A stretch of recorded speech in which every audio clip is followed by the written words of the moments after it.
વાસીઓ તો આ વાતને ભૂલ્યા નથી, પરંતુ રાજ્યભરના લોકો દ્રશ્યો જોઈને હચમચી ગયા હતા.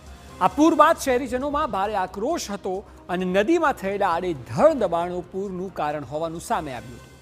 આ તો નહીં જ ચલાવી લેવાય તેવા દાવા સાથે નદીના દબાણ શોધવા સમાથી વડસર સુધી ફિઝિકલ સર્વે કરાયો અને જો આ રિપોર્ટ જાહેર થશે તો લોકોને આંચકો લાગે તેવી સ્થિતિ છે, કારણ કે દબાણ માત્ર 4 ઝૂંપડાનું જ મળ્યું છે.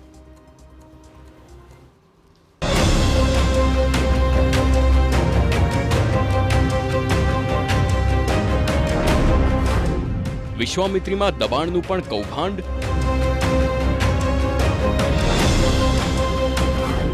સત્તર કિલોમીટરની વિશ્વામિત્રીમાં 6 સ્થળે સર્વે.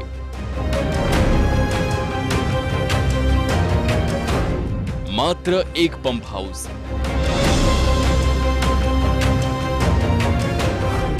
4 ઝૂંપડાનું જ મળ્યું દબાણ.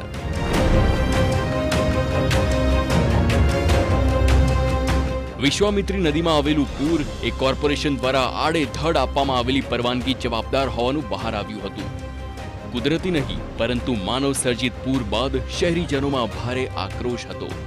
આ સંજોગોમાં સરકારે પણ જન આક્રોશને ઠંડો પાડવા 1200 કરોડના ખર્ચે વિશ્વામિત્રીનું રીડેવલપમેન્ટ કરવાની જાહેરાત કરી. સાથે જ વિશ્વામિત્રી નદી પરના દબાણો હટાવવા માટે પણ જાહેરાત કરવામાં આવી. તેના જ ભાગરૂપે સિકોન કંપની પાસે નદીનું મેપિંગ પણ કરવામાં આવ્યું હતું. જે બાદ કોર્પોરેશને ફિઝિકલ સર્વેની કામગીરી શરૂ કરી. સમાથી વડસર સુધી 17 કિલોમીટરમાં ફિઝિકલ સર્વે કરાયો. જો કે કોર્પોરેશનને આ સર્વેમાં માત્ર એક પંપ હાઉસ અને 4 ઝૂંપડાનું જ દબાણ મળ્યું. દબાણોની વાત કરી રહ્યા છે તેમાં કારેલીબાગ વિસ્તારમાં આવેલી જે કાશીબા હોસ્પિટલ છે ત્યાં આગળ એક પંપ હાઉસ અને બાકી 4 ઝૂંપડા જે અકોટા વિસ્તારમાં આવેલા છે. પરંતુ જે અકોટા વિસ્તારના ઝૂંપડા છે તે પણ ફક્ત અને ફક્ત જે સાઇટના બાંધકામના કામો ચાલી રહ્યા છે તે બાંધકામના કામો દરમિયાન જે વર્કરો છે, મજૂરો છે, તેઓને રહેવા માટે બાંધવામાં આવે છે. શું આટલા જ દબાણો થકી વડોદરા શહેરમાં વિશ્વામિત્રીના પાણી ઘૂસી આવ્યા? અન્ય કોઈ દબાણો તંત્ર દ્વારા ધ્યાન પર કેમ નથી લેવાયા? જે પ્રકારે સિકોન કંપની દ્વારા સર્વે કરવામાં આવ્યો, 17 કિલોમીટરની વિશ્વામિત્રી નદીમાં ફક્ત 5 જ દબાણ મળતા લોકોમાં એક અલગ વિચાર આવી રહ્યો છે, લોકોમાં રોષની લાગણી છે. તો સાથે ચર્ચાનો વિષય પણ છે કે તંત્ર દ્વારા જે કામગીરી કરવામાં આવી, તંત્ર દ્વારા જે સર્વે કરાયો, આ સર્વે કેટલા અંશે યોગ્ય છે તે અંગે પણ હાલ સવાલો ઉઠી રહ્યા છે. હજુ સત્તાવાર રિપોર્ટ તો સામે આવ્યો નથી, પરંતુ આશંકાઓ જે પ્રકારે છે તે પ્રમાણે જે 6 જગ્યા પર સર્વે કરાયો છે તેમાં કોઈ દબાણો મળી આવ્યા નથી. માત્ર 2 જગ્યાઓ એવી છે કે જેમાં માર્જિનની જગ્યામાં દબાણ રૂપે પંપ રૂમ અને ઝૂંપડા મળ્યા છે. જે 6 જગ્યા પર સર્વેની ટીમ દ્વારા કામગીરી કરાઈ હતી તેમાં Siddharth bungalow, sunrise residency, Kashiba hospital, Akota, Munj Mahuda અને વડસરનો સમાવેશ થાય છે. પરંતુ આશ્ચર્યજનક રીતે પાલિકાને તમામ જગ્યાઓ પર કોઈ પણ પ્રકારનું દબાણ મળ્યું નહીં. શહેરના મોટા ભાગના વિસ્તારો પૂરના પાણીમાં ડૂબી ગયા હતા અને દેખીતી રીતે જ વિશ્વામિત્રી નદીના કિનારાની જગ્યાઓ પર કરવામાં આવેલા બાંધકામને પગલે પાણી ફરી વળ્યા હતા. જે જગ્યાઓ શહેરમાં ચર્ચાના સ્થાને છે અને નદી કિનારે બિલ્ડિંગો તૈયાર કરવામાં આવી છે જેનાથી પાણી અવરોધાય છે તેવી જગ્યાઓ પર પાલિકા દ્વારા કોઈ સર્વે કરવામાં આવ્યો જ નથી. અને એટલે જ સવાલો વિપક્ષ પણ ઉઠાવી રહ્યું છે.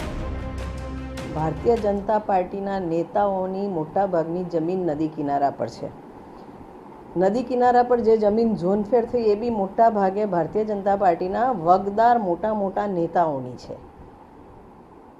ઓબ્વિયસલી એમાં દબાણ એમને દેખાય નહીં, પણ સૌ પ્રથમ તો સત્તાધારી પક્ષને ગ્રીન સ્પેસમાં રેસિડેન્શિયલ આપવાની પરમિશન કોણે આપી? આ પરમિશન જ ગેરકાયદેસર ને ખોટી રીતે અપાઈ છે. ત્યારે અમારી માંગણી છે કે સિટિંગ જજ દ્વારા તમામ જે ઝોન ફેર થયા છે એની તપાસ થાય. વર્ષ 2017 પહેલા નદીથી 6 થી 9 મીટર સુધીમાં બાંધકામનો કાયદો હતો. જો કે 2017 બાદ નિયમ બદલાયો અને 30 મીટર બાદ બાંધકામ કરી શકાય તેવો કાયદો આવ્યો. સર્વેની કામગીરી દરમિયાન ખાસ કરીને માર્જિનની જગ્યામાં બાંધકામ નથી કર્યું ને તે જોવામાં આવ્યું છે.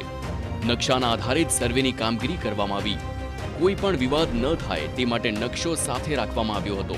જોકે વિશ્વામિત્રી નદીના કિનારે નરી આંખે બાંધકામો જોઈ શકાય તેમ છે, છતાં વિશ્વામિત્રીના પૂર માટે જવાબદાર ગણાતી બહુચર્ચિત જગ્યાઓ પર પાલિકાએ સર્વે કર્યો જ નહીં. જાણીતા મોલ, હોટલ, બિલ્ડરોની જગ્યા, નેતાઓના બંગલા સહિતના સ્થળે ગેરકાયદે દબાણો કરવામાં આવ્યા છે કે કેમ તે અંગે સવાલનો જવાબ પાલિકાની ટીમે સર્વે કરીને શોધ્યો જ નહીં. હજુ સવાલ એ તો જેમનો તેમ જ છે. આ સ્થળો પર સર્વે થશે ખરો? અંજલિ ઓઝા, TV9 વડોદરા.